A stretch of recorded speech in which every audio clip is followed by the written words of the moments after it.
Assalamualaikum warahmatullahi wabarakatuh. Perkenalkan, nama saya Amalia Rahmadana dengan NIM 220204600029 dari kelas 02 Prodi di 4 Teknik Elektro. Baiklah, pada kesempatan kali ini saya akan menyampaikan beberapa materi, yaitu materi pertama, pengertian elektronika. Elektronika merupakan ilmu yang mempelajari alat listrik, arus lemah yang dioperasikan dengan cara mengontrol aliran elektron atau partikel bermuatan listrik dalam suatu alat dan bahan, seperti peralatan elektronik, komputer, dan lain sebagainya. Alat-alat yang menggunakan dasar kerja elektronika dapat disebut sebagai alat elektronika. Contoh, tabung sinar katode, radio, TV, komputer, laptop, dan lain sebagainya. B. Sejarah perkembangan elektronika. Pada tahun 1883, Thomas Edison, sebuah elektron berpindah dari sebuah konduktor ke konduktor lainnya melewati ruang hampa 1896 dan 1901. Guglielmo Marconi merintis mengembangkan telegraf tanpa kabel atau wireless telegraph pada tahun 1896 dan komunikasi radio jarak jauh pada tahun 1901. Transistor 1957, tim insinyur dari Bell Laboratories sebagai penemu sebuah transistor. Fungsi transistor seperti tabung hampa udara, tetapi memiliki ukuran yang lebih kecil dan lebih kuat, dan lebih murah untuk produksi dengan metalnya dan bahan semikonduktor. Pada tahun 1952, Geoffrey W. Adler mengusulkan sebuah sirkuit terintegrasi dan pada tahun 1961 sirkuit terintegrasi menjadi produksi massal dan sejumlah perusahaan dan desain peralatan perusahaan secara cepat dan dalam beberapa arah penggunaan yang berbeda untuk mengadaptasi perkembangan teknologi dan kebutuhan pengguna perangkat elektronik. C. Bidang-bidang elektronika. Bidang-bidang elektronika dapat dibagi menjadi 4, yaitu bidang instrumental dan kontrol, bidang telekomunikasi, bidang elektronika konsumer, bidang elektronika kuantum. Dasar-dasar elektronika, elektron dan proton. Elektronik, sebuah istilah yang diambil dari kata elektron. Elektron merupakan satu dari 3 materi yang menyusun struktur atom, yakni inti atom atau nukleus, proton dan neutron, dan elektron. Proton bermuatan listrik positif dan elektron bermuatan negatif. Dalam sebuah atom, proton merupakan inti atom atau nukleus dan elektron mengorbiat di sekelilingnya. Akibatnya, elektron mudah bergerak, sedangkan proton yang merupakan inti sulit bergerak. Elektron bergerak dari potensial rendah ke potensial tinggi.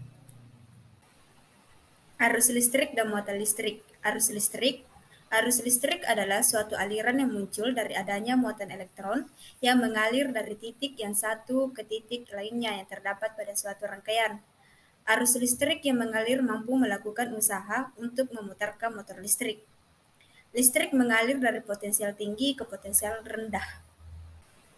Muatan listrik. Muatan listrik adalah kemampuan alat untuk menyimpan atau membuang arus listrik selama waktu tertentu. Arus listrik akan mengalir pada suatu rangkaian membentuk loop tertentu dan ada beban listrik. Alat-alat tertentu seperti baterai mampu menyimpan muatan listrik dan mengalirkan. Rumus muatan listrik dengan Q sama dengan muatan listrik atau kolom, I sama dengan arus listrik atau ampere, T waktu atau sekon. Tegangan listrik. Semakin tinggi tegangan listrik, maka semakin besar energi potensial yang dikarenakan semakin banyak elektron yang dilepaskan. Sistem Satuan Internasional untuk Tegangan adalah Volt. yang diambil dari nama Alexander Volta pada tahun 1748 sampai 1827 yang menyatakan suatu volt adalah perubahan energi sebesar 1 joule. Rumus tegangan listrik dengan V tegangan listrik atau volt, W energi listrik atau joule, dan Q adalah muatan listrik atau coulomb.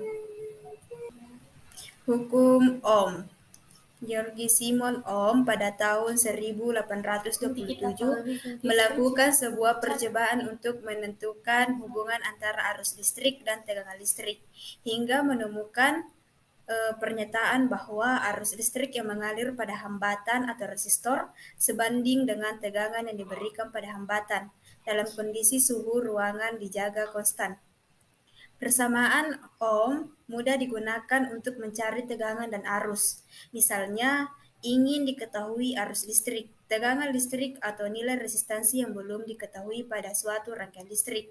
Rumus energi listrik yaitu W sama dengan V kali Q.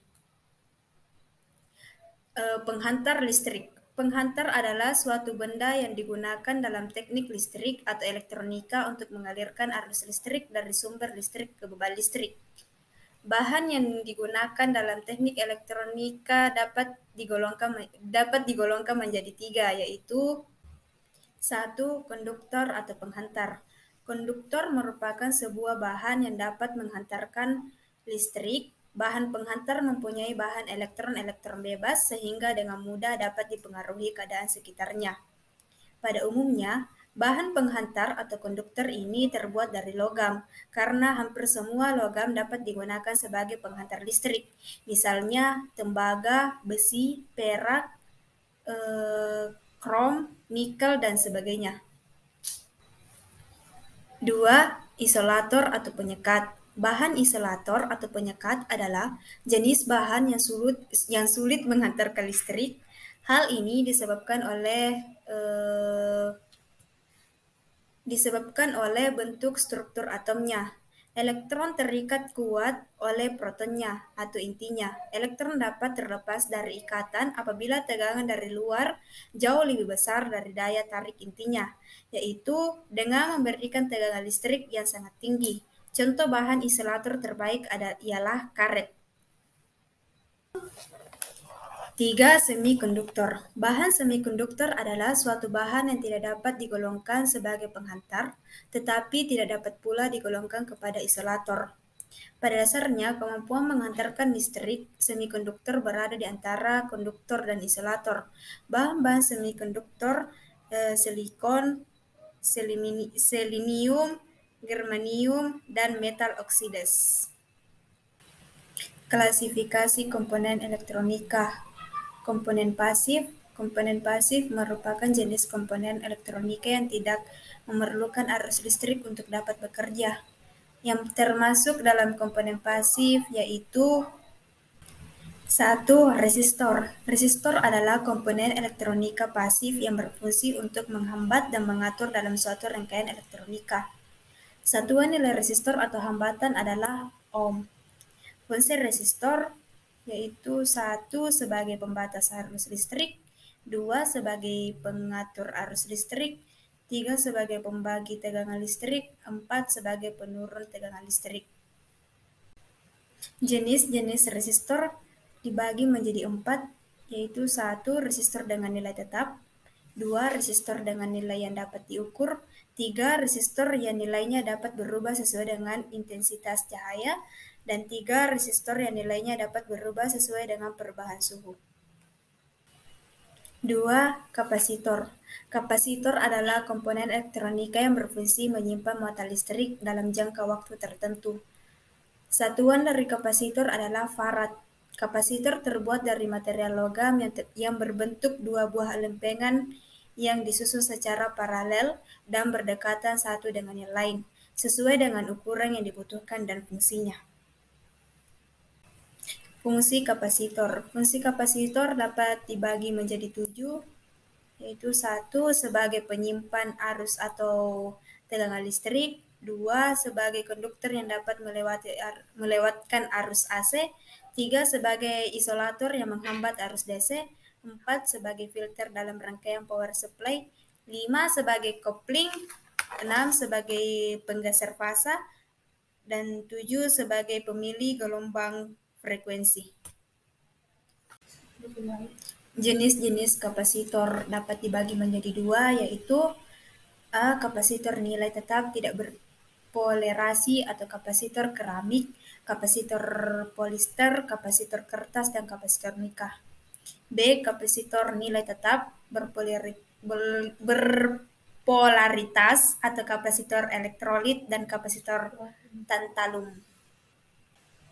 Induktor atau disebut juga koil adalah komponen elektronika pasif yang berbentuk kumparan dari susunan lilitan kawat. Induktor memiliki kemampuan untuk menyimpan energi magnet. Kemampuan ini disebut dengan induktasi yang satuan unitnya adalah Henry atau H. Nilai induktasi sebuah induktor dapat dibagi menjadi 4, yaitu A. Jumlah lilitan, semakin banyak lilitannya semakin tinggi induktasinya. B. Diameter induktor, semakin besar diameternya semakin tinggi pula induktasinya. C. Permeabilitas inti, yaitu bahan inti yang digunakan seperti udara, besi, ataupun ferit. D. Ukuran panjang induktor, semakin pendek induktor atau koil tersebut semakin tinggi induktasinya. Fungsi induktor dapat dibagi menjadi 7, yaitu A. Sebagai filter dalam rangkaian yang berkaitan dengan frekuensi, B. Transformator, C. Motor listrik, D. Solenoid, E. Relay, F. Speaker, G. Mikrofon. Jenis-jenis induktor dibagi menjadi dua, yaitu induktor bernilai tetap dan induktor tidak tetap. Dioda adalah komponen elektronik dua terminal yang hanya mengalirkan arus dalam suatu arah atau selama dioperasikan dalam level tegangan tertentu. Dioda ideal akan memiliki resistansi 0 dalam satu arah dan resistansi tak terbatas pada arah sebaliknya. Jenis-jenis dioda. A. Dioda biasa atau penyiarah. B. Dioda Zener. C. LED atau dioda emisi cahaya. D. Dioda foto. E. Dioda Schottky. F. Dioda laser. Transistor adalah sebuah komponen elektronika yang mempunyai berbagai macam fungsi, di antaranya sebagai saklar, penguat sinyal, isolator, modulator, dan sebagainya. Komponen elektronika ini terbuat dari bahan semikonduktor seperti silikon. Jenis-jenis transistor: A. Transistor bipolar, 1. Transistor NPN, 2. Transistor PNP, B. Transistor efek Medan. Integrate atau IC. Integrate Circuit atau disingkat IC adalah sebuah komponen elektronika aktif yang terdiri dari ratusan, ribuan, bahkan jutaan transistor, dioda, kapasitor, dan resistor yang diintegrasikan sedemikian rupa sehingga menjadi satu kesatuan komponen elektronika yang berukuran kecil. Bentuk IC atau integrated circuit juga bermacam-macam, mulai dari yang berkaki 3 hingga ratusan kaki atau terminal. Fungsi IC juga beraneka ragam, mulai dari penguat, switching, pengontrol, hingga media penyimpanan. Saklar. Saklar adalah komponen yang digunakan untuk menghubungkan dan memutuskan aliran listrik. Dalam rangkaian elektronika, saklar sering digunakan sebagai on atau off dalam peralatan elektronika. Jenis-jenis saklar dapat dibagi menjadi dua, yaitu 1. Jenis saklar berdasarkan spesifikasi. Saklar satu arah atau kutub tunggal, saklar dua arah atau kutub ganda. Jenis-jenis saklar berdasarkan penggunaan, yaitu saklar do not disturb switch, saklar regulator ringan, saklar tombol tekan lonceng. Rangkaian penguat. Pengertian: Penguat adalah suatu piranti yang berfungsi menguatkan daya sinyal masukan. Salah satu layar yang dituntut pada penguat adalah bahwa sinyal keluaran harus tepat bentuknya seperti sinyal masukan. Amplitudonya lebih tinggi kalau bentuk sinyal keluaran tidak tepat sama dengan bentuk hanya kecil saja, maka dikatakan sinyal keluaran cacat. Rangkaian penguat adalah suatu rangkaian digunakan untuk menguatkan sinyal masukan. Rangkaian penguat biasanya digunakan dari sebuah transistor hingga beberapa transistor. Prinsip penguat. Penguat paling sederhana terdiri dari satu buah transistor. Kemungkinan pemasangan transistor sebagai penguat yang emitor bersama, eh, kolektor bersama, dan basis bersama.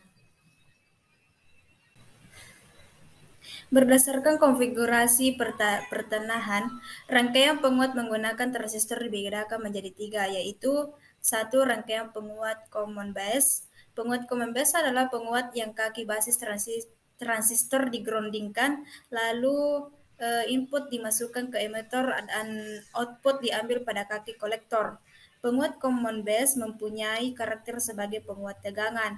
Sifat dari rangkaian penguat transistor yang dikonfigurasikan sebagai common base, konfigurasi transistor common base memiliki penguatan arus yang sangat kecil, 2, memiliki penguatan tegangan tinggi, 3, memiliki impedensi input yang rendah dan impedensi output tinggi, 4, pada umumnya memiliki penguatan hingga 40 dB, 5, cocok digunakan pada rangkaian penguat frekuensi tinggi. Penguat common emitter. Penguat common emitter adalah penguat yang kaki emitter transistor digroundingkan, lalu input dari masukan ke basis dan output diambil pada kaki kolektor, serta mempunyai karakter sebagai penguat tegangan. Pada rangkaian ini, emitter digroundingkan atau ditanahkan. Input adalah basis dan output adalah kolektor. Sifat dari rangkaian penguat transistor yang dikonfigurasikan sebagai common emitter. A. Konfigurasi transistor dengan common emitter akan menguatkan tegangan dan arus secara bersamaan. B. Memiliki impedensi input yang rendah, sedangkan impedensi output tinggi. C. Penguat arus pada konfigurasi common emitter relatif besar.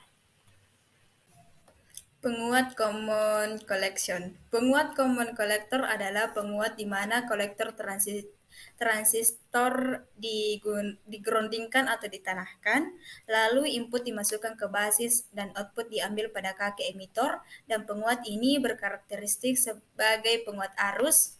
Rangkaian ini hampir sama dengan common emitor, tetapi outputnya diambil dari emitor. Input dihubungkan ke basis dan output dihubungkan ke emitor. Rangkaian ini disebut juga dengan emitter follower atau pengikut emitor, karena tegangan output hampir sama dengan tegangan input. Sifat dari rangkaian penguat transistor yang dikonfigurasikan sebagai common collector. A. Konfigurasi transistor dengan common collector menghasilkan penguat arus yang besar. B. Memiliki impedensi keluaran yang rendah sedangkan impedensi masukan tinggi. C. Penguat daya pada konfigurasi common collector relatif rendah. D. Penguat tegangan sangat rendah. Fase sinyal untuk output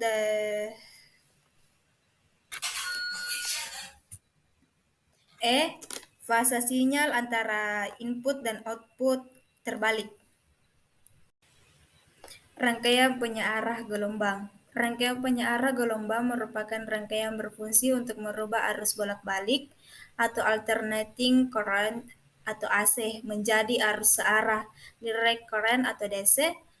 Komponen elektronika yang berfungsi sebagai penyearah adalah dioda, karena dioda memiliki sifat hanya memperbolehkan arus listrik yang melewatinya dalam satu arah saja. Rangkaian penyearah terbagi atas dua, yaitu satu, rangkaian penyearah setengah gelombang, merupakan rangkaian penyearah sederhana yang hanya dibangun menggunakan satu dioda saja. Dua, rangkaian penyearah gelombang penuh. Rangkaian penyeara gelombang penuh dengan dioda bridge berrangkaian dioda jembatan adalah rangkaian penyeara gelombang penuh yang paling populer dan paling banyak digunakan dalam rangkaian elektronika. Rangkaian dioda jembatan menggunakan 4 dioda sebagai penyearahnya. Rangkaian penyeara gelombang penuh dengan center tap. Rangkaian penyeara gelombang penuh yang menggunakan center tap design eh, digunakan pada sumber arus bolak-balik atau AC yang memiliki center tap atau CT pada transformator CT pada rangkaian penyeara gelombang penuh. Center tap desain hanya menggunakan 2 dioda sebagai penyearahnya. Transformator trafo tenaga atau trafo daya terdapat pada P5 ampere berfungsi untuk menyediakan macam-macam tegangan sekunder. Trafo input mempunyai lilitan primer dan lilitan sekunder. Dengan menggunakan inti teras besi, lilitan sekundernya mempunyai center tap, digunakan untuk penyelesaian impedansi atau pembalik fasa. Trafo output digunakan pada trafo penerima dipasang sebagai penghubung rangkaian penguat akhir dengan loudspeaker dan dapat pula menyelesaikan impedansi penguat dengan impedansi speaker yang digunakan. Trafo frekuensi menengah biasa disebut trafo MV. Biasanya untuk melewatkan frekuensi 455 pada penerian radio AM. Biasanya memakai inti ferit. Trafo frekuensi tinggi disebut juga trafo intinya dari serbuk besi atau ferit. Sering disebut spol antena atau spol isolator untuk radio penerima biasanya sebagai penala atau osilator. Baik, itulah materi yang dapat saya sampaikan. Lebih dan kurangnya mohon dimaafkan. Wabillahi taufiq wal hidayah. Wassalamualaikum warahmatullahi wabarakatuh.